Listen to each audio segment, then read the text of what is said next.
minden olyan nehéz. Nagy terhet cipel 2008 legjobb hangja. Várj, ezt ne vegyed. Ezt nem hagyhattuk ki. Király Viktor elfoglalta új birodalmát. A Megasztár győztes 60 milliós nyereménylakásának minden zegzugát megmutatjuk. Tudod jól, számíthatsz rám. Karácsony után testvéreivel egyből vásárolni indult, tegnap pedig 24 év után összecsomagolt a szülői házban. A lényeget itt ne hagyd. Hát ezt el ne felejtsd. Ezt nem felejtem el. Édesanyja Gabi kicsit szomorúan ragasztja le a dobozokat, mert hát Linda után most egyszerre mindkét fia is kirepül a fészekből. Segítsek? Jó lenne. Hiszen Viktor ikertesójával, Benjaminnal bútorozik össze, már másfél éve tervezték a költözést. Ezt meg tudjátok majd oldani, ezt a kérdést? Milyen látod? Ugye a kaplant, hogy kell belehúzni a kaplant. Meg tudjuk.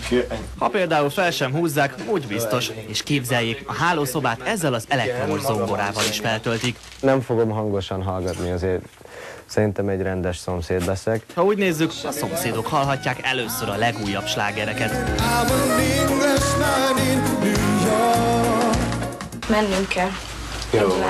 Linda aztán fenkölt hangon hívja magával öcsikéjét. Sajtótájékoztató lesz.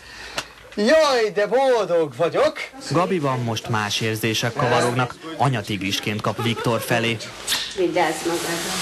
Jó, nem leszünk messze, ott leszünk. Én majd integettek oda, és hát hívjatok, ha rendet kell rakni. Akkor nem árt a mobilokat a közelben tartani. Linda aztán operatőri feladatokat is vállal, miközben Viktort elkíséri a Mega otthonnál várakozó fotós hathoz. Nagyon sokan vannak? Nagyon. Ez meg?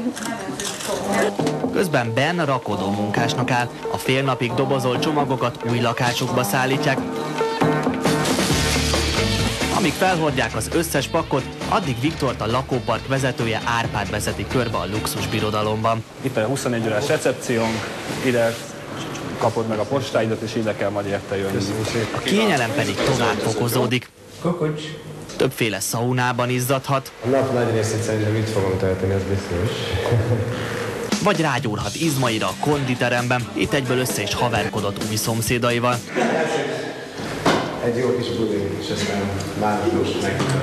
Köszönjük szépen. Mi pedig a 75 négyzetméteres királylakba hívjuk önöket, ami egyelőre doboztengerben úszik. Mi? Szemét? Ja nem, ez nem szemét, ez ruha. És lassan végleges helyére kerül Boldogné H. Ilona ajándékszobra és Püski Sándor grafikus művész képe is, amit Viktor a finálén kapott. Táncolok csipő. Táncoljunk tovább a dizájnos konyhába. Akkor ki fog mosogatni? Jó kérdés. Hát mindenki a saját cuccát.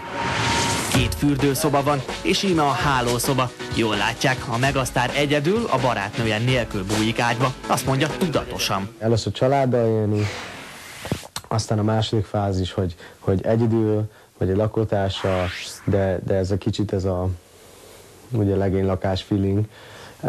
És aztán utána kapcsolata. Bizony, előbb még édesanyja hiányát kell megszoknia. Például, hogy fog vasalódeszka nélkül vasalni? Férfiasan megoldjuk. Ráüljünk, vagy ülünk, vagy valami. Tudtam, hogy megcsinálom egyszer, csak kapjak egy esélyt. Nos, akkor hagyjuk magukra a fiúkat, hadd simítsák el a hétköznapokkal járó apró problémákat. Köszönjük, itt voltatok. Sziasztok!